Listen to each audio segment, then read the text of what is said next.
Assalamualaikum warahmatullahi wabarakatuh. Perkenalkan, kami dari kelompok 2 akan mewawancarai Bapak Afif Ma'ruf, SPDI, selaku staf direksi Yayasan Kholidiyah sebagai tugas observasi kelompok kami. Pertanyaan yang pertama adalah bagaimana struktur organisasi Yayasan Pondok Pesantren Al-Huda? Pondok Pesantren Al-Huda di bawah naungan Yayasan Kholidiyah, di mana Yayasan Kholidiyah sudah mempunyai badan hukum sejak 2015. Sebelumnya menggunakan notaris sejak 2002,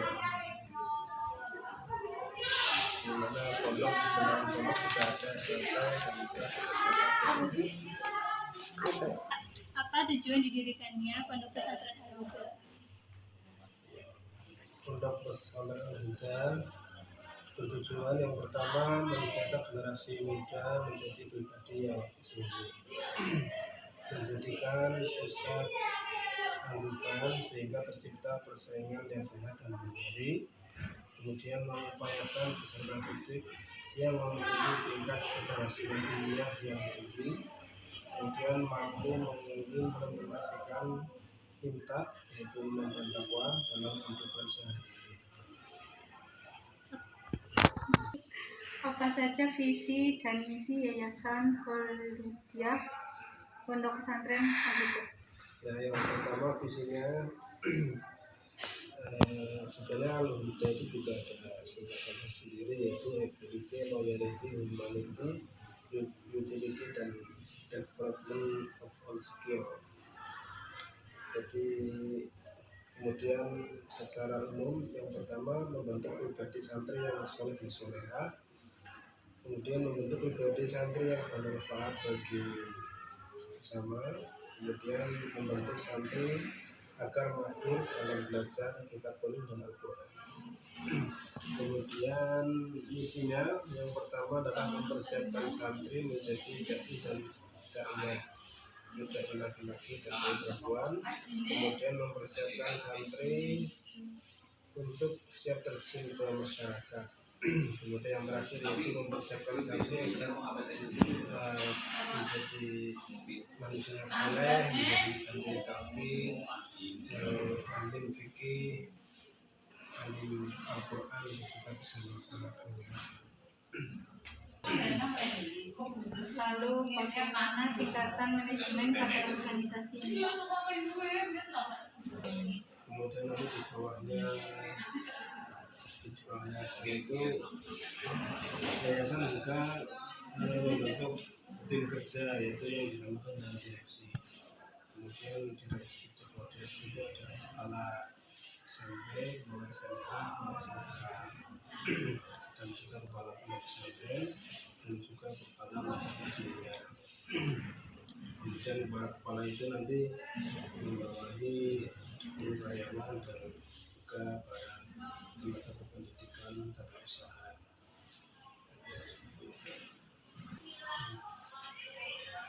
Adakah kegiatan organisasi atau CCR yang dilakukan yayasan ini terhadap masyarakat? Di yayasan juga melakukan kegiatan untuk masyarakat, yang diantaranya kita biasanya setiap tahun mengadakan bakti sosial untuk masyarakat sekitar 11 hari maupun masyarakat di sekitar Kebumen yang dianggap pantas untuk menerima bantuan. Kita tiap tahun berganti-ganti tempat untuk memberikan bakti sosial. Selain ada bakti sosial rutinan berupa sembako dan uang untuk kebutuhan harian, juga jika Idul Adha bagi-bagi daging ke kurban ke masyarakat sekitar. Demikian observasi mewawancarai dari kelompok kami. Sekian, wassalamualaikum warahmatullahi wabarakatuh.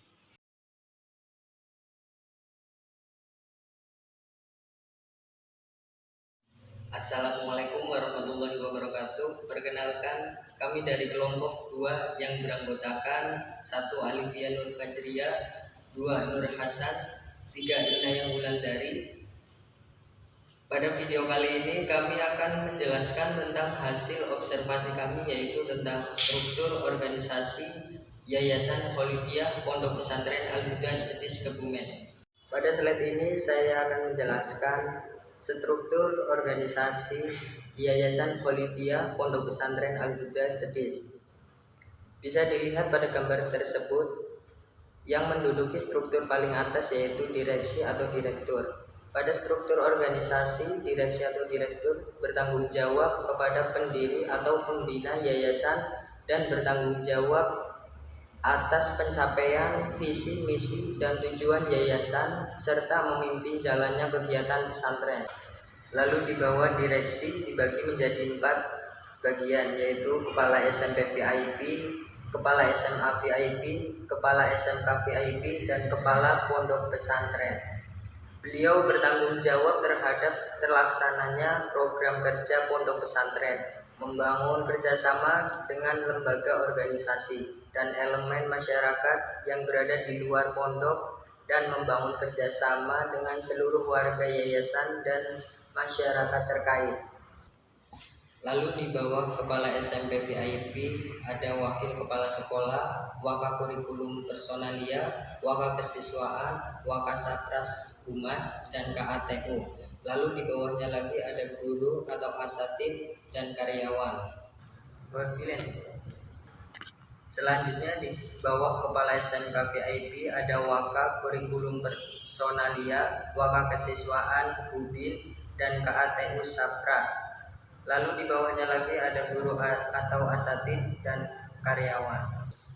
Selanjutnya di bawah Kepala SMA VIP ada Wakil Kepala Sekolah dan KATU. Lalu di bawahnya ada guru atau asatid dan karyawan. Dan yang terakhir ada Kepala Pondok Pesantren. Di bawahnya ada pengurus dan asatid. Adapun tujuan didirikannya Yayasan Al-Huda yaitu 1. Mencetak generasi muda menjadi pribadi Islami. 2. Menjadikan pusat anggukan sehingga tercipta persaingan yang sehat dan mandiri. 3. Mengupayakan peserta didik yang memiliki tingkat keberhasilan ilmiah yang tinggi. Dan yang terakhir, mampu mengimplementasikan intak dalam kehidupan sehari-hari. Pada slide kali ini, saya akan menjelaskan tentang visi Pondok Pesantren Al-Huda Jetis Kebumen. Yang pertama yaitu membentuk pribadi santri yang soleh dan solihah. Yang kedua, membentuk pribadi santri yang bermanfaat bagi sesama. Yang ketiga, membentuk santri agar mahir dalam belajar kitab kuning dan Al-Quran. Berdasarkan visi Pondok Pesantren Al-Huda yang pertama, sudah berjalan dengan baik dari segi membentuk pribadi santri yang soleh dan solihah.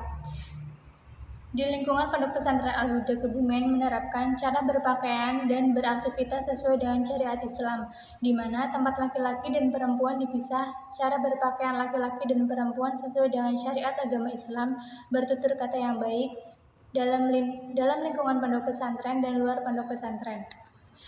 Selain membentuk pribadi santri yang soleh dan solihah, visi kedua yaitu membentuk pribadi santri yang bermanfaat bagi sesama. Penerapannya di pondok pesantren, seluruh santri membagikan sembako untuk masyarakat sekitar dan jamaah. Kegiatan tersebut dilakukan pada hari Arafah. Hal tersebut bertujuan untuk membiasakan para santri untuk bersedekah terhadap sesama manusia yang kurang mampu. Lalu visi yang ketiga yaitu membentuk santri agar mahir dalam belajar kitab kuning dan Al-Quran. Pembelajaran di Pondok Pesantren Al-Huda tidak lepas dari pembelajaran kitab kuning dan Al-Quran. Dalam pembelajaran kitab kuning dan Al-Quran, jadwal pembelajarannya sudah ditentukan oleh pengurus pondok pesantren. Hampir setiap hari ada pembelajaran kitab kuning dan Al-Quran, sehingga para santri di Pondok Pesantren Al-Huda mahir dalam belajar kitab kuning dan Al-Quran. Misi Pondok Pesantren Al-Huda Jetis Kebumen. Yang pertama yaitu mempersiapkan santri untuk menjadi dai dan atau daiyah. Yang kedua, mempersiapkan santri untuk siap terjun ke masyarakat. Yang ketiga, mempersiapkan santri agar menjadi seorang tafid. Dari kesimpulan di atas, Pondok Pesantren Al-Huda memiliki beberapa misi yang diterapkan di Pondok Pesantren Al-Huda. Yang pertama yaitu mempersiapkan santri menjadi dai dan daiyah. Dalam pelaksanaannya di Pondok Pesantren Al-Huda, para santri mempelajari tata cara menjadi dai dan daiyah yang baik. Di Pondok Pesantren Al-Huda juga diadakan lomba dai dan daiyah. Hal tersebut bertujuan untuk mengembangkan para santri tentang pengalaman menjadi dai dan daiyah. Selain itu, juga memacu para santri untuk menjadi dai dan daiyah yang baik dan berkualitas. Selanjutnya yaitu pada misi yang kedua yaitu mempersiapkan santri untuk terjun ke masyarakat. Dalam proses pelaksanaannya, para santri ikut serta melakukan gotong royong seperti para santri ikut serta melakukan kebersihan di lingkungan masyarakat sekitar Pondok Pesantren Al-Huda sehingga para santri ikut berbaur ke masyarakat sekitar Pondok Pesantren. Hal tersebut bertujuan untuk membiasakan para santri untuk menjalin komunikasi kepada masyarakat sekitar, supaya para santri tidak angkuh dan dianggap sombong terhadap masyarakat sekitar.